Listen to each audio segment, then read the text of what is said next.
Here is the second part of today's lesson, grade 8. Now you have to do conversions. आपको different sums मैं दूंगी in the form of numericals. आपने उसको solve करना है और इसी तरीके के sums आपके पेपर में भी आएंगे. See the first question.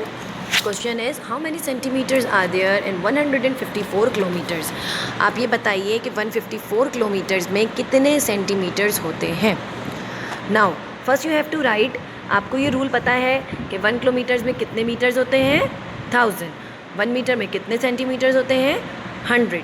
Now for converting kilometres into metre, of course मुझे क्या करना पड़ेगा, इन दोनों को मल्टीप्लाई करना पड़ेगा. मल्टीप्लाई क्यों कर रहे हैं, क्योंकि हम बड़े से छोटे में आ रहे हैं. Now we have to write the next step in which we have write like this. 1 kilometres बराबर है 1000 मल्टीप्लाई बाय 100 सेंटीमीटर्स के.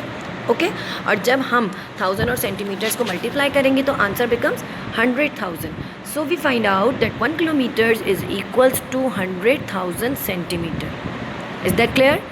नाउ अब क्वेश्चन में आपके पास गिवन था क्वेश्चन 145 किलोमीटर्स को आपने कन्वर्ट करना है.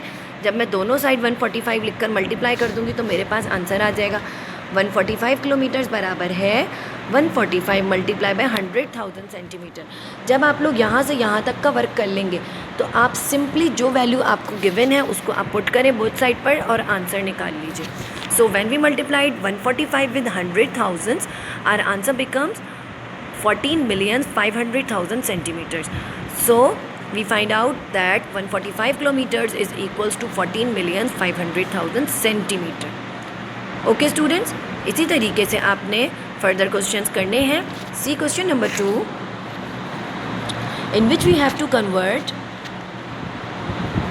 3000 ग्राम्स इनटू किलोग्राम्स. 3000 ग्राम्स को हमने किलोग्राम्स में कन्वर्ट करना है. सबसे पहले मैं क्या मेंशन कर रही हूँ, मैं ग्राम से किलोग्राम में ला रही हूँ. सो इट मीन्स व्हाट कि मैं छोटे से बड़े की तरफ जा रही हूँ. ठीक है ना. तो ग्राम्स में कितने किलोग्राम्स होंगे 1/1000 किलोग्राम्स. मैंने अपॉन का साइन क्यों लगाया, क्योंकि अपॉन हम डिवीजन में लिखते हैं. सो दोनों साइड पर हम 3000 मेंशन कर देंगे. 3000 ग्राम्स बराबर है 1/1000 multiply by 3000 grams. Okay students, दोनों साइड पे 3000 लिख दिया मैंने. सो आंसर बिकम्स 3000 ग्राम्स में कितने केजी आ गए आपके पास 3 केजीज. कैसे आए हैं, हमने जब डिवाइड किया 1000 1 1000 1000 3 3000. So answer becomes 3000 kilograms. Is that clear students. Hope you understand it very well. और बाकी आप फर्दर प्रैक्टिस करेंगे तो आपको इन कन्वर्जन्स की बहुत अच्छे से समझ में आ जाएगा. Now see the next question in which you have to convert 4 5 6 7 litres into millilitres. Litre से मिलीलीटर्स में कन्वर्ट करना है आपने. आपको पता है कि जिस तरह 1 किलोग्राम्स 1000 ग्राम्स के बराबर होता है, इसी तरीके से 1 लीटर कितने मिलीलीटर के बराबर होता है 1000 ml के बराबर होता है. सो आपने सिंपली लीटर्स कितने लीटर्स को ml में कन्वर्ट करना है 4 5 6 7 को. तो मैंने लीटर्स के साथ 4 5 6 7 लिखकर मल्टीप्लाई किया. Then you have to write it on this side also. So 4 5 6 7 litres बराबर है 4 5 6 7 मल्टीप्लाई बाय 1000 मिलीलीटर्स के. और जब मैंने मल्टीप्लाई किया तो मेरे पास आंसर क्या आ गया 4,567,000 ml. ओके स्टूडेंट्स, इस तरीके से आपने इन तमाम कन्वर्जन्स के न्यूमेरिकल्स को सॉल्व करना है. See the next question. How many millimetres are there in 3295 kilometres. 3295 kilometres में कितने मिलीमीटर्स होंगे. सबसे पहले आपने क्या बताया कि 1 किलोमीटर में 1000 मीटर होते हैं, 1 मीटर में 1000 मिलीमीटर होते हैं, जिस तरह मैंने अभी आपको बताया. Then you have to convert kilometre into metres. Kilometres को मीटर्स में कन्वर्ट करेंगे तो आपने अगेन उसी तरीके से लिख दिया 1 किलोमीटर बराबर है 1000 मल्टीप्लाई बाय 1000 मिलीमीटर के. और जब मैं अपनी गिवन वैल्यू लिखूँगी कि 3295 किलोमीटर्स कितने किलोमीटर के मिलीमीटर्स के बराबर आ जाएगा 3295 multiply by 1000 multiply by 1000 millimetres के. Okay students, now see question number 5 in which you have to convert hours into seconds. Hours को सेकंड्स में कन्वर्ट करना है. आपको पता है कि एक आवर के अंदर 60 मिनट्स होते हैं और फिर 60 सेकंड्स होते हैं. तो मैंने सिंपली किस तरीके से इनका लिख दिया फॉर्मूला 1 आवर बराबर है 60 मल्टीप्लाई बाय 60 सेकंड्स के. देन 60 मल्टीप्लाई बाय 60 आंसर क्या आया आपके पास, answer becomes 3600. So you have to put 5 on both sides. 5 hours बराबर है 3600 मल्टीप्लाई बाय 5 सेकंड्स के. और जब हम मल्टीप्लाई करेंगे our answer becomes 180,000 seconds, sorry 18,000 seconds. Okay students, इस तरीके से हम टाइम की भी कन्वर्जन्स करते हैं। टाइम का एक और क्वेश्चन नंबर 7 में भी आपको गिवन है, तो आपने इसी तरीके से उसमें मिनट्स में कन्वर्ट करना है। 60 से हम गिवन क्वेश्चन के आर्ट्स को मल्टीप्लाई कर देंगे तो आपका आंसर आ जाएगा।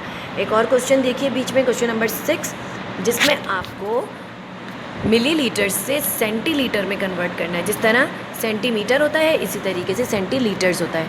अगेन आप उसी तरीके से मेंशन करेंगे कि 1 मीटर में 1000 millilitres and 1 metres is equals to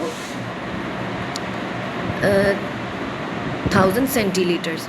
ये मैंने इधर भी मिस्टेक कर दी है, इधर लीटर्स आएगा। Okay, 1 litres is equals to 1000 millilitres and 1 litres में कितने सेंटीलीटर होते हैं?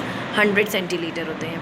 ओके, सो आपने कन्वर्ट किया सेंटीलीटर से, आपने आना है मिलीलीटर में। सो 100 सेंटीलीटर बराबर है 1000 मिलीलीटर के। ये मैंने क्यों लिख दिया? क्योंकि 1000 सेंटीलीटर 100 सेंटीलीटर और 1000 मिलीलीटर बराबर आ रहे हैं, दोनों 1 लीटर के।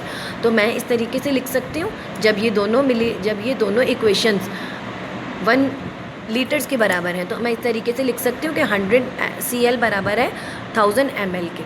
Is that clear students? अब आपको सबसे पहले हम सेंटीलीटर को 1 में कर देंगे ताकि मेरे पास 1 सेंटीलीटर की वैल्यू आ जाए। 1 सेंटीलीटर की वैल्यू निकालने के लिए मैंने क्या किया, इस वाले 100 को इस 1000 के साथ ले जाकर डिवाइड कर दिया। इधर मल्टीप्लाई हो रहा था, इधर आकर डिवाइड हो गया। डिवाइड करने के बाद आंसर क्या आ जाएगा आपके पास? 10। ठीक है, जिस तरीके से मैंने 0 को कट किया। सो 1 सेंटीलीटर बराबर आ गया आपके पास 10 मिलीलीटर्स के। इस कन्वर्जन को वेरी प्रॉपरली देखिएगा। ठीक है, अब जब आपके पास 1 सेंटीलीटर की वैल्यू आ गई तो 1 सेंटीलीटर की जगह आपने सेंटीलीटर की गिवन वैल्यू लिख दी 3285। और जब मैं 10 ml को 3285 से मल्टीप्लाई करूँगी तो मेरे पास मिलीलीटर्स में इसकी वैल्यू आ जाएगी। सो आवर आंसर बिकम्स 3285 सेंटीलीटर्स बराबर है 32850 मिलीलीटर्स के।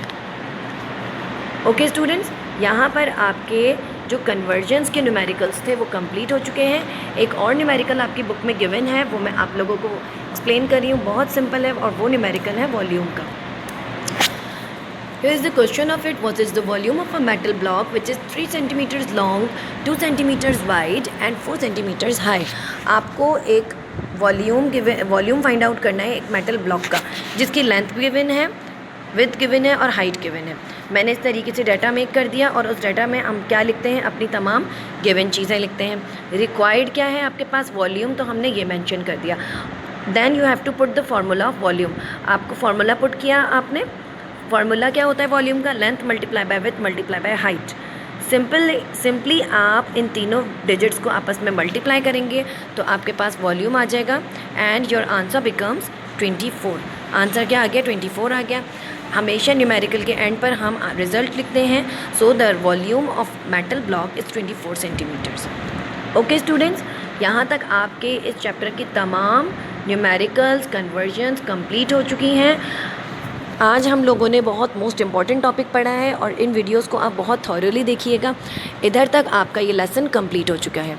अब आप लोगों ने क्या करना है, मैं आपको रिटर्न वर्क की PDF सेंड करूँगी, जो रिमेनिंग रिटर्न वर्क है आप वो तमाम वर्क अपने रजिस्टर्स पर सॉल्व करेंगे। इसके अलावा आपने बुक के बैक पर जो एक्सरसाइजेज गिवन हैं पेज नंबर 112 एंड 114 पर, उसको आप ख़ुद से सॉल्व कर लीजिएगा, क्योंकि मैंने आपको ये लेसन वेरी प्रॉपरली एक्सप्लेन कर दिया था। Hope you understand it very well. अपना बहुत ज़्यादा ख्याल रखिएगा और यहाँ तक का अपना रिटर्न वर्क भी कंप्लीट कर लीजिएगा स्टूडेंट्स। अल्लाह हाफ़िज़ टू ऑल।